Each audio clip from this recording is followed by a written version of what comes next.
SPCA Selangor, we were established back in 1958, and how it basically started was that a bunch of expat ladies started rescuing animals, dogs and cats, and then slowly they decided to make it into a shelter in what we are called now SPCA Selangor. There are multiple branches within the country, within Malaysia, but also globally. But actually all of the SPCAs are entirely different entities from each other. They have different operations, different management, different procedures, but the common goal or common mission is all very similar. For one dog, we spend a minimum of 90 to 100 ringgit per month. We are an NGO, basically meaning we don't get any government funding, and so we do rely a lot on the public for donations. But besides that, people can just help by volunteering here, help the dogs, help the cats, make the job load for the staff a little bit easier by volunteering every day.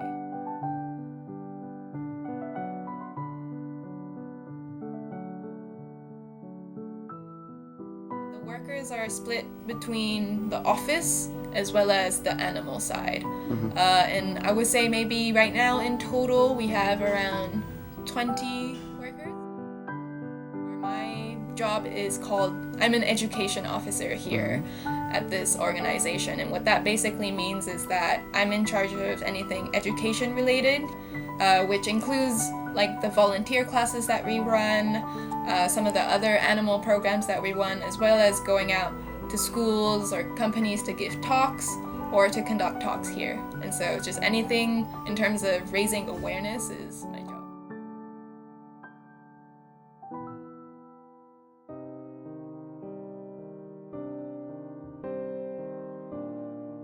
One of the types of animals that we actually do get here at our shelter are rescued animals. Unlike what most people think, we actually go out and only rescue what we call the defenseless animals. And that means animals that have either been injured, abused, or abandoned in the past. And those are the types of rescues that we do. My colleague is the staff in charge of rescues, but he basically receives maybe around 40 cases per month, then has to decide which ones are actually a rescue case, meaning which ones are actually defenseless animals, in comparison to someone just reporting a random animal. And then once he decides that, he then has to prioritize which case is more urgent.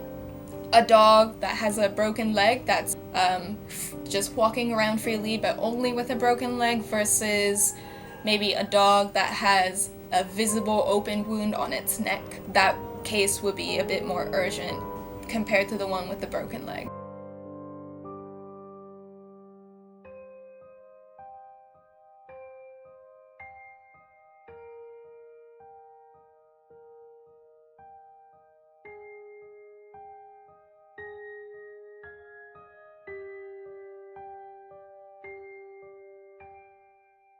So, how many animal cruelty cases have you? I wouldn't know the exact number, but maybe around 10 to 20 per month. But we might not be able to rescue all of those animals. In a sense, it is a little bit about belief, just because we are in a country where the majority of the community are not so aware. It's not that they're naive, but it's just they don't know enough about the animal, and so maybe that's why they tend to be more abusive towards dogs. But it definitely has to do with the lack of awareness.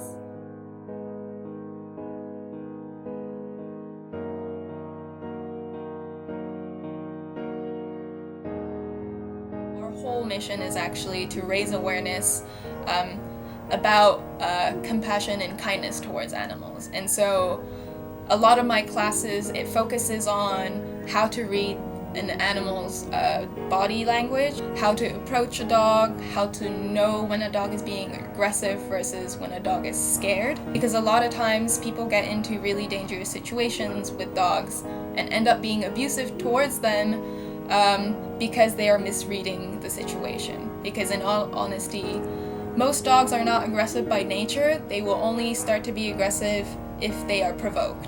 Just like humans, animals and dogs, they need water, they need food, they need shelter. And so trying to teach people about these are animals too, we should care about them.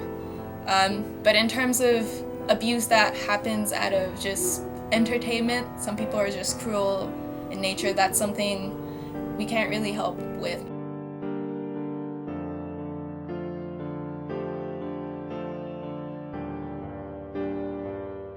Seeing an animal come in, especially when it's young, and then see it grow up in the shelter, at least having a home.